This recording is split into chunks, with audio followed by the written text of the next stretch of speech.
Hey everybody, this is stage 36 and this is the About the Language 2. It's on word order. This is a pretty short one, but it's a really, really important one. Essentially, what we're talking about here is we have nouns and adjectives, and what we are always told is the rule in Latin is that the noun goes before the adjective, or the adjective goes after the noun.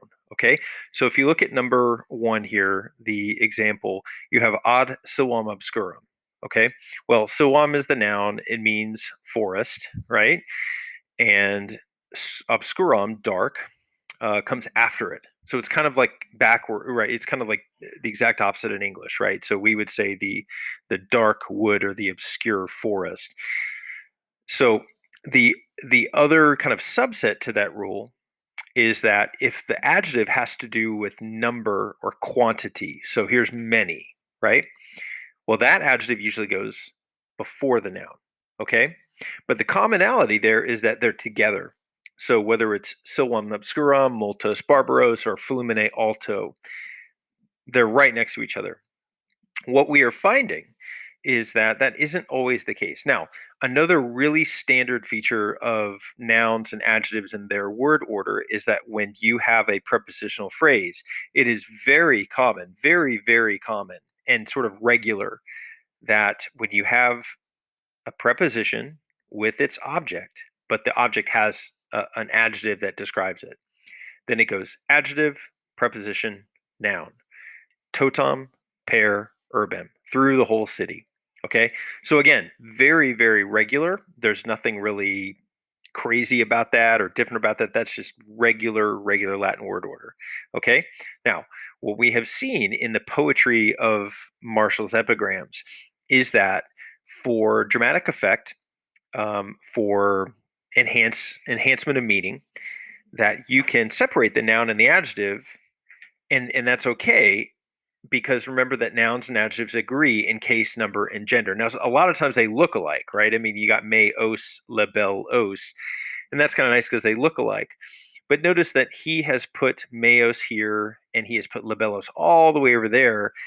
And the fun part of this is you can try to figure out kind of why he's doing that. Okay, in in this example, there's two reasons I think. One is that we're putting labelos at the end of the sentence to delay it and get that kind of like expectation and then the payoff there. The reason that he puts the mayos there in the middle, way away from labelos, is I think twofold. One is that we're putting it next to tibi, and so it's that nice juxtaposition of the my and then you, right? The me, you, the my, yours, that kind of thing.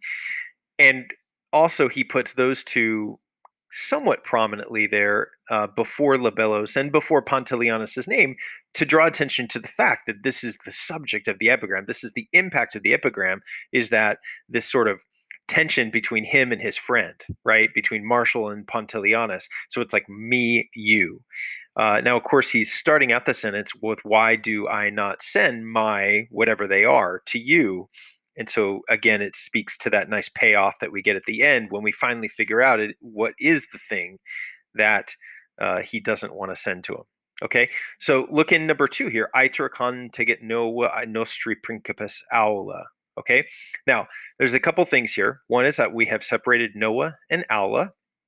And so we know that they go together, though, because they are both nominative and singular and feminine. Noah, aula.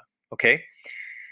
The other reason, or the reason that we've separated them out, is to form a really actually pretty common figure of speech, a pretty common syntactical literary device, and this is called chiasmus. All right, chiasmus. Very simply, what I always tell everybody: this is A, B, B, A.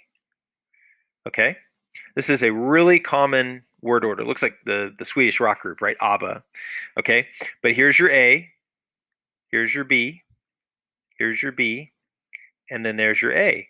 So the two A's go together, and then the two B's go the new palace of our princeps, of our emperor, essentially. So all together, that forms kind of one thing, right? We're talking about the emperor's palace, but we've structured it in a way that's A, B, B, A, and that chiastic word structure, that chiasmus, is really really common. Okay. Um, you can see other examples where the word order is the noun and the adjective are separated out, and in here the noun adjective might be the fact that they're nice and separated out might be kind of an echo of the fact that we've got what we're saying here is the great city, the big city. And the further out that we stretch out that noun adjective pair, the more great, the more big that phrase becomes. So it's kind of nice there, right?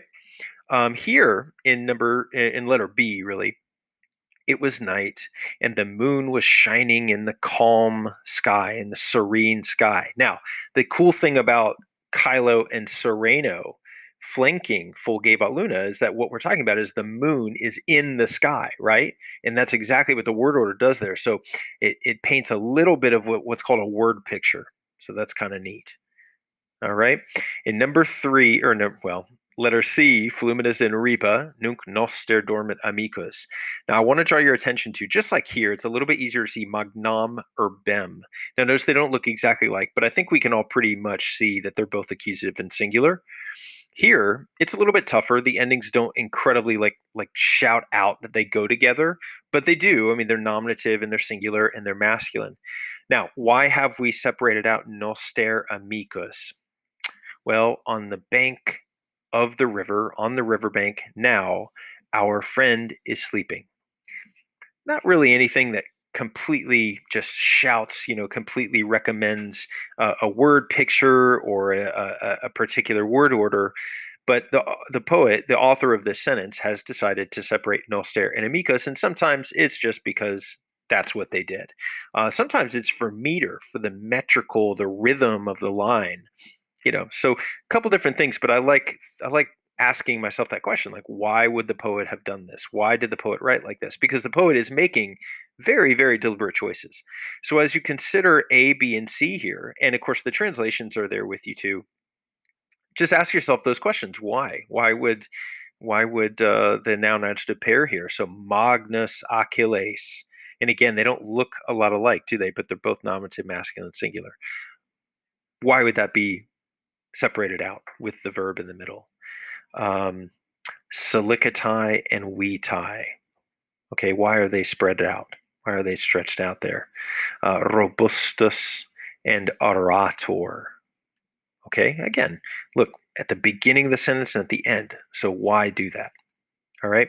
Now, even if we don't really have a good definitive kind of artful or poetic reasoning for that, the main thing here is that we recognize that nouns and adjectives can be separated out. The poet, the author, the writer can manipulate the word order. And the way that we know that they go together is the way that we've always known that they go together, is that they agree in case and number and gender. Good luck, everybody.